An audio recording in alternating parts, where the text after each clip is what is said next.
Je m'appelle donc Christian Guémy, mais on me connaît sous le nom de C215. Je suis portraitiste, je travaille au pochoir.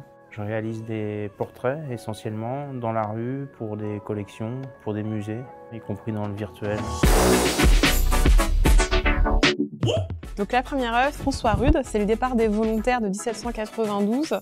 Nous, on a pensé à toi parce qu'on dit dans un sens, c'est peut-être une première forme de street art. Je pense pas qu'on puisse parler d'une première forme de street art vis-à-vis de cette œuvre, parce que de l'art dans la rue, on en a toujours eu. Ce qui est intéressant, c'est qu'on a déjà une continuité assez forte sur la naissance de la figure mythique de la Marianne. Elle porte les ailes de la victoire. Donc c'est là toute la différence entre la dimension populaire et la dimension militaire. Alors une œuvre qui va forcément parler, Eugène Burnand.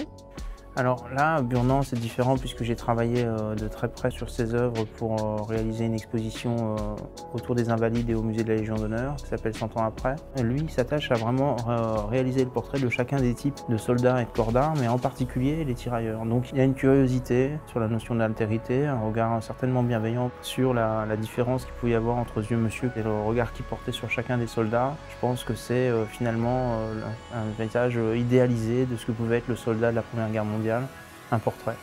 Donc bien sûr, la plus connue quand on évoque la peinture, la guerre, je pense que c'est cette fameuse toile de Picasso, Guernica. C'est l'œuvre majeure de Picasso, en fait, c'est celle certainement qui est la plus connue de toutes, l'une des plus grandes aussi.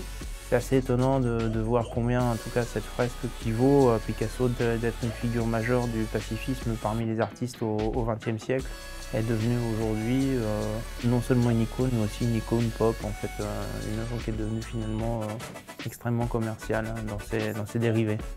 Autre œuvre, donc là c'est Max Ernst, donc c'est L'Ange du foyer. Donc c'est un monstre qui rit et qui semble prendre plaisir à la destruction. Ça m'inspire beaucoup de références savantes autour d'Archimboldo et de la peinture de la Renaissance. On est dans le surréalisme. Ce qui est assez amusant aussi quand on y pense, c'est que c'est finalement à la fois tragique et joyeux. Lorsqu'on pense que Ernst, ça veut dire sérieux en allemand, ça pose beaucoup de questions sur les contradictions et les paradoxes de cette œuvre. Celui-là, Banksy. L'œuvre, elle s'appelle Napalm. C'est la reprise de la fameuse photo du Vietnamien Niket. Je pense que c'est un peu le pompier pyromane qui lui-même est un grand symbole du capitalisme et de l'impérialisme occidental, Banksy, et qui dénonce ni plus ni moins que ce qu'il est. Autodix, c'est le soldat blessé. Quand on voit une peinture d'Autodix et quand on voit le souvenir, l'horreur du souvenir qu'il pouvait y avoir de la guerre, c'est tout le contraire aujourd'hui, puisqu'on vit dans une époque aujourd'hui où on n'a pas le souvenir de la guerre, où on n'a pas l'expérience de la guerre. Et du coup, parmi ces œuvres, est-ce qu'il y a une œuvre qui t'a le plus marqué parmi tout ce qu'on a vu? À titre personnel, je ne suis pas de ces artistes qui choisissent une œuvre en disant voilà, ça c'est vraiment ce que j'aime.